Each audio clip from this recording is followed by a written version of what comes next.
everyone. Welcome to Virtual Program Notes. This is Matt Mason, and this is part of the Altered Body concert. And I am joined by Tori Ovel to talk about her piece Scarlet, which I will be performing. Hello. Hi. So, of course, I have a question that I think that the easiest one to jump in with is why the title Scarlet? Oh, yeah, that's almost dumb. It's so easy. The main motive the piece is built off of is a tune called Scarlet Ribbons. If there are any like boomers in the audience, I'm sure they're like, "Oh yeah, Scarlet Ribbons." Um, it's it's a song about uh it's like a song that's been recorded a ton of times back in like the 60s probably, or maybe even earlier than that. And it's like a mom seeing that her daughter's praying for scarlet ribbons for her hair. That's like the thing. But I wrote the piece based on that little melody, and then I think it was probably just a placeholder. And then I was like, I mean, I do like the Crayola Scarlet Crayon, so let's just go with it, see what happens. Yeah, it makes it an easy transition, right? Sometimes Yeah, I don't think that titles need to be that deep. I mean, I'm right. sure you know in like contemporary composition world, sometimes those titles will get to be like 10, 11 words long, and you're like, all right, where are we going with this? I got Yeah, a small narrative. I got a Um, dictionary out just to see what you meant. yeah, and I mean, I always listen. I mean, my personal philosophy on titles is like two words. Maybe they're contrasting words, and that's like all I'll do. Yeah. Um, so I like Scarlet as a title. It's short. It's also I always go back to this like um this approach to music where we're thinking about like color and how we Oh, yeah. represent color and timbre in our works at writ large. And I don't believe you're a synesthete, right? No. I was thinking of that. I was like, does it sound scarlet? I don't know if it does. To me, if it sounded like something, it probably sounds like an ice blue. Like it has to be an ethereal, icy quality. Yeah, that's kind of what I was going for too. So as I was like playing it and working on it, I think that there's this interesting idea where there's so many kind of colors that you start to like think of how color and color theory can be attached to this piece. And by giving it a title of Scarlet, you like immediately make those associations, which is cool, especially when it kind of goes against those associations that we make Yeah. because It's it not really warm. The memory is warm, if that helps. yeah, I think so. I think that that absolutely counts. And I think that the way that we then kind of apply our own filters onto the piece at large and how we hear the piece and we look at it, it's almost like rose colored glasses in a way. Oh yeah. And that's something that has come up like when I performed this piece because it's built on these really lovely kind of alternating cycles. It's four and then three and then six and then two.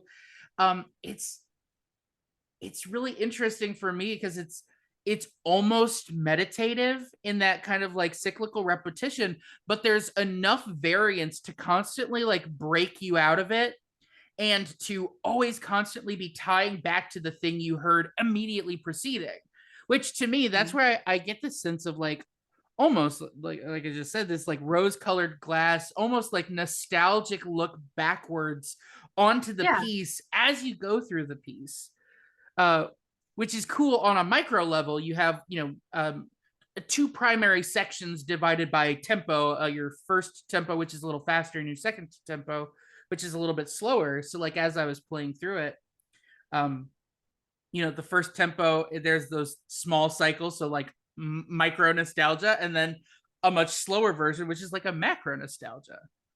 I've never heard someone care about performing my pieces so much. I'm like, let's not get misty on the TV.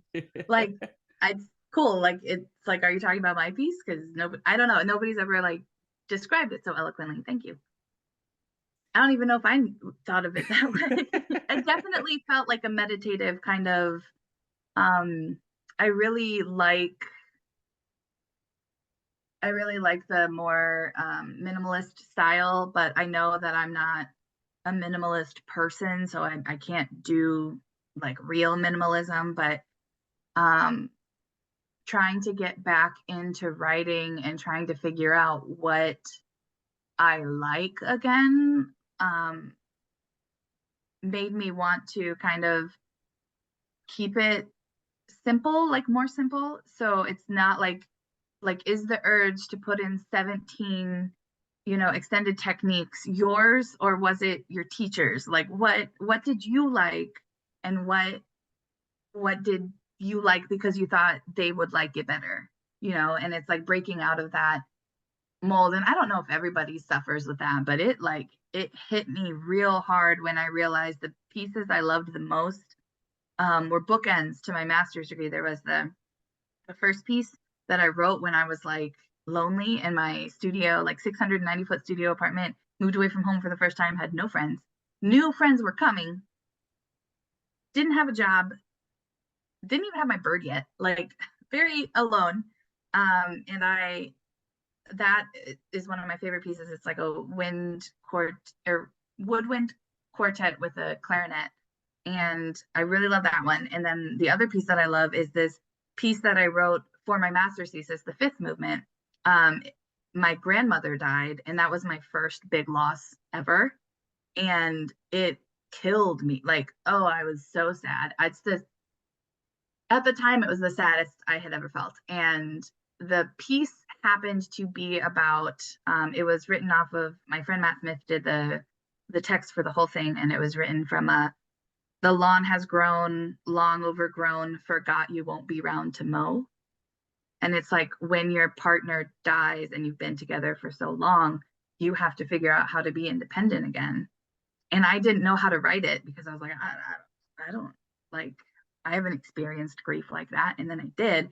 And that just like bleh, on the keyboard. I sat at her piano, I had a little jar of Skittles like she would have at her house, and my baby blankets wrapped around me. And I was just, and those are the two pieces that I really still stand by. And everything in the middle is just kind of like, what were you even up to? Like, who, what, really? And so trying to like harken back to like, what did I like about those? What did I like about, you know, what did I not like about the middle? And how can we get back? So we have a new program. I worked at Steinberg. So Dorico was like a program I was trying to learn to make sure, like, that's why I was hired. So I was like, you really have to still write music. And I was like, but I'm not. And I was like, but do it.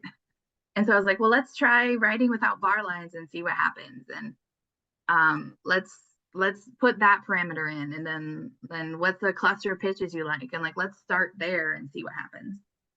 That's a long-winded answer.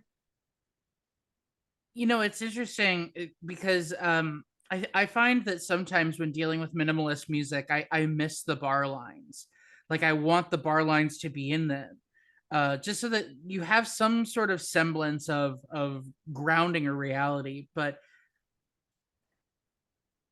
I've obviously practiced this a lot, and I don't really feel like that. It's so smooth, and it doesn't need them, which I think is in one way something that you want to be able to articulate to an audience is that sense of constant freedom that's moving on underneath, and then at the same time there are very specific cells of this kind of constantly ebbing and or waxing and waning motive that is at the core of it, which is that DAB motive.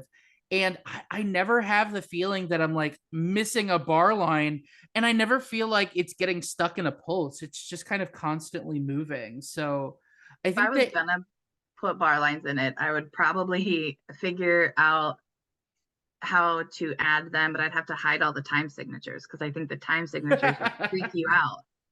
So I actually sent it to another pianist friend of mine, and I was like, "Hey, I didn't write this with bar lines. I don't really want to." And he was like, "You need to." And then I sent it to you, and I was like, "Hey, I didn't really with bar lines, and I don't really want to." And you're like, "Yeah, it doesn't need them." And I was like, "Yeah, sorry, other yeah, friends." I kind of stand by that. I don't think that they need it. I don't feel like I need them for any type of interpretive reason, which is like that's the primary thing that we use with bar lines, as much as it's a metric device that helps us to maintain pulse and a steady sense of accent. But I don't think that this needs it, because even though you are slurring things very, very specifically, and there's a lot of very specific articulation, the overall affect is not one of metric specificity, but it's kind of shape, color, and mood.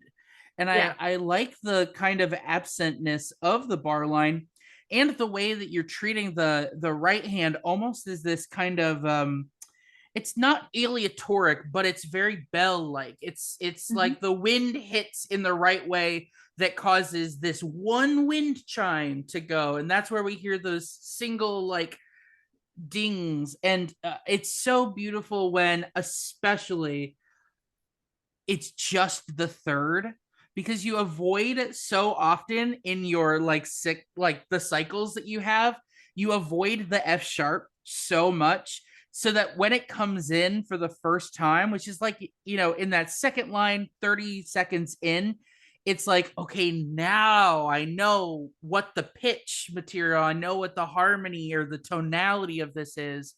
It's really freeing, and it gives permission to, one, me as the player to then like really milk that, which I love from a performance perspective.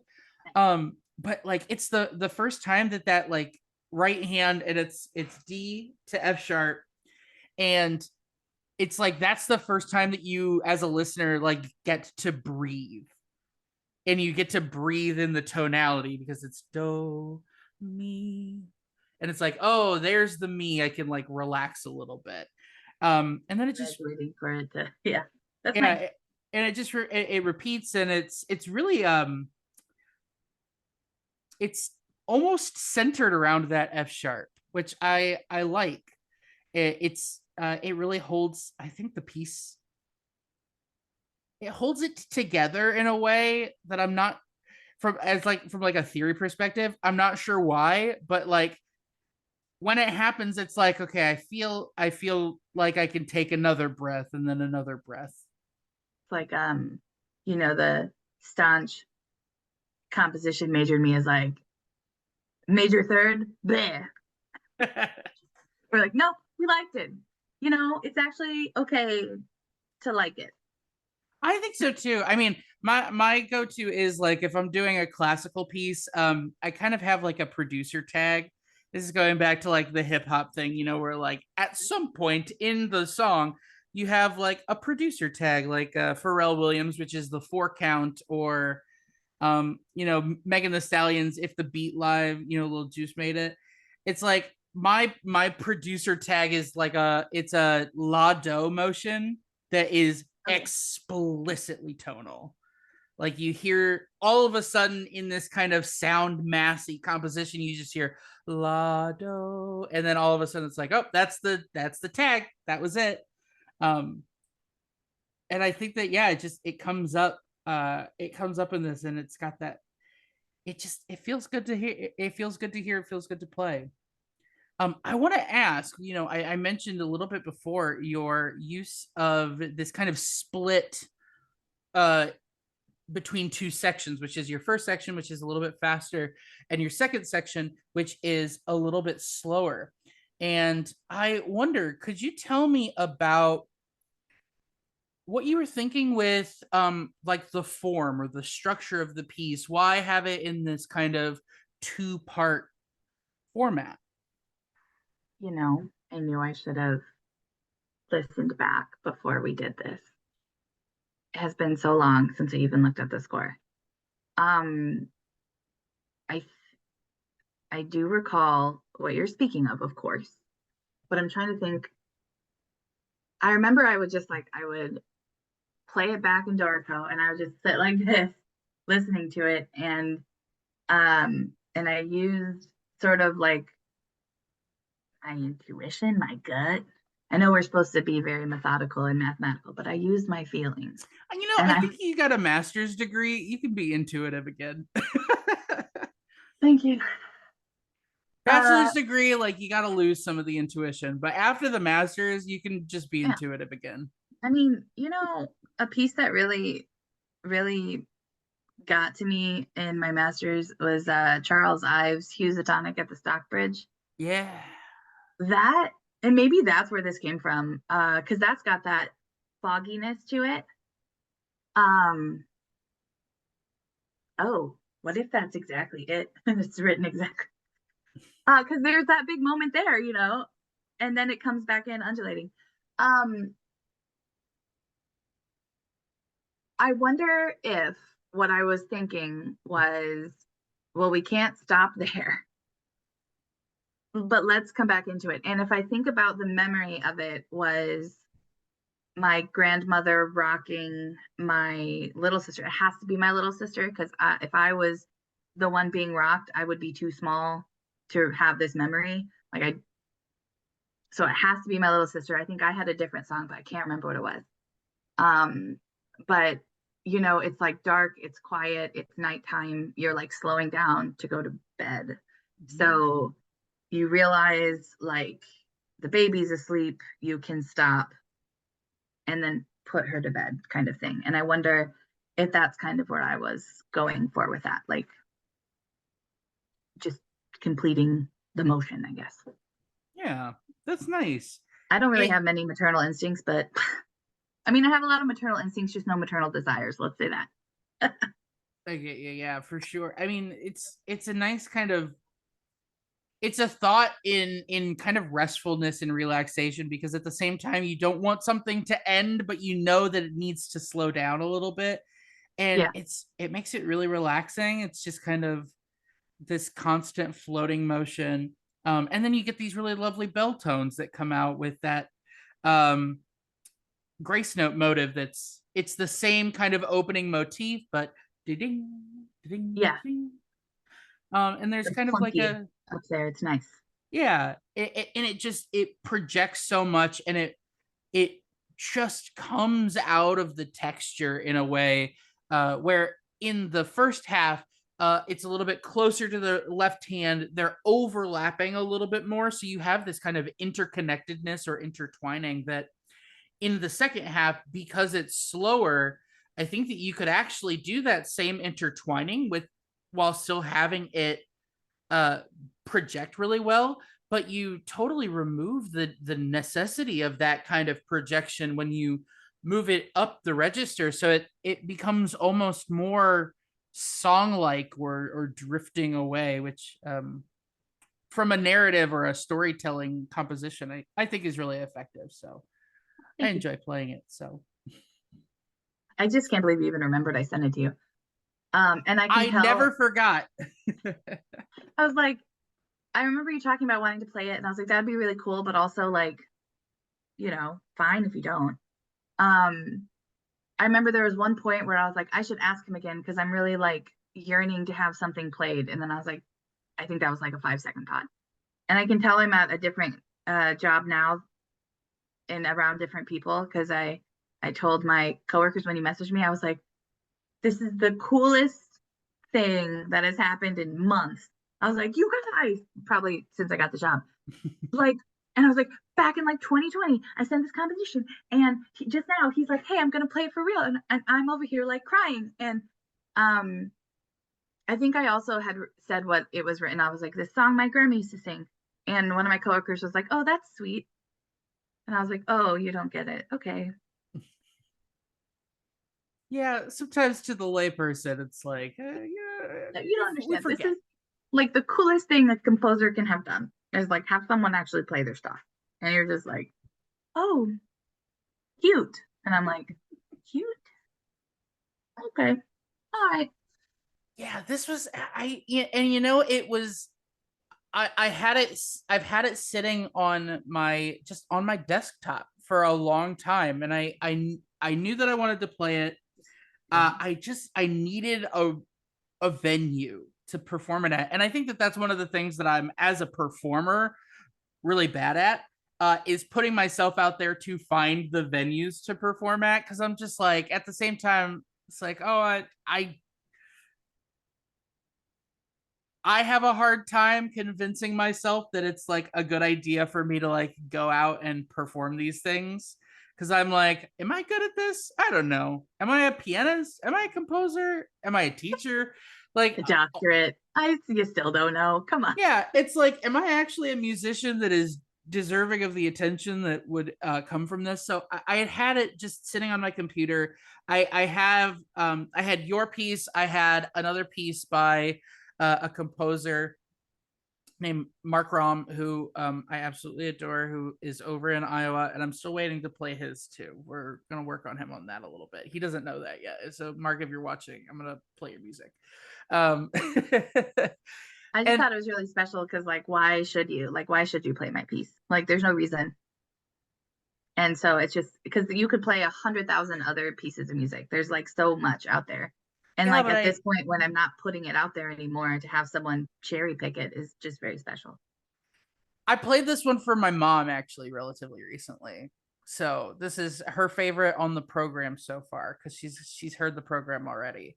But no, there was just, I don't know, there's something that I just find really special about it. And that was why I was like, in about October, um, was it October? Was it before October?